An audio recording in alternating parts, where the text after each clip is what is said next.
नमस्कार आपण देखुछंती जागृति और ये टीवी। आजिर बड़ खबर जून रु ओडिशा रे बढ़िबो वर्षार प्रभाव।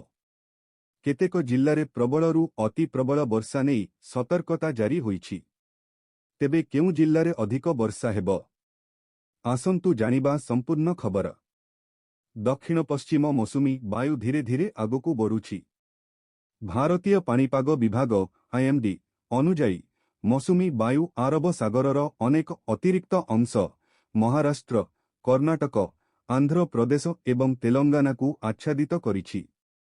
आगामी 7 दिन मध्यरे केरल, कर्णाटक, तामिलनाडु, उत्तर पूर्व राज्य एवं पश्चिमबंगरे प्रबल वर्षा हेबार संभावना अछि। जून एवं तारीखरे दिल्ली, पंजाब, हरियाणा एवं राजस्थान रे प्रबल धूलिझड़ हेबार पूर्वानुमान करिछि आईएमडी। एही समय मध्यरे पवनर बेगरु किलोमीटर प्रति घंटा पर्यंत पहुंची पारे एवं किछि अंचलरे कुआपथर वर्षा मध्य होई पारे। पश्चिम राजस्थान पई धूलिझड़ सतर्कता जारी करा जाइछि। जूनरु मध्यरे एही राज्यगुड़िकरे वर्षा हेबार संभावना अछि। जूनरु मध्यरे उत्तर प्रदेशरे वर्षा आरंभ हेबार संभावना अछि।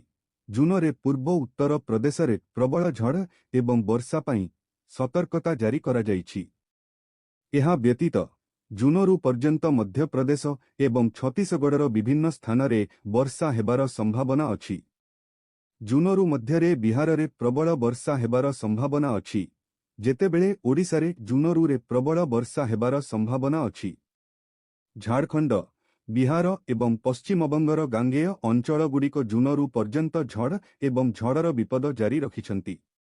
पहाड़ी राज्यगुड़िक विषय जून एवं रे जम्मू एवं कश्मीर, हिमाचल प्रदेश एवं उत्तराखंडरे झड़ एवं वर्षार पूर्वानुमान करा जाइछि। केरल एवं कर्णाटकरे मौसुमी संपूर्ण सक्रिय होईछि। आज जून उभय राज्य पई प्रबल वर्षार सतर्कता जारी करा जाइछि। जून तारीख पर्यंत आंध्र प्रदेश, तेलंगाना एवं तामिलनाडुरे गड़घड़ी एवं वर्षा हेबार संभावना रहिछि। एहा सहित रु किलोमीटर बेगरे प्रबल पवन बहिबो। उत्तर पूर्व राज्य आसाम, मेघालय, अरुणाचल प्रदेश, नागालैंड, मणिपुर, मिजोराम एवं त्रिपुरारे आगामी 7 दिन पर्यंत जून तारीख पर्यंत प्रबल वर्षा जारी रहिबार संभावना अछि। एही समय मध्यरे लोकंकु सतर्क रहिबाकु पाणीपाग विभाग परामर्श देइछि। एहा थिला आजिर बड़ पाणीपाग अपडेट। भिडियोटी भल लगिथिले लाइक और शेयर करंतु। आम चैनल जागृति और ये टीवी को सब्सक्राइब करी बेल आइकन दबांतु। धन्यवाद।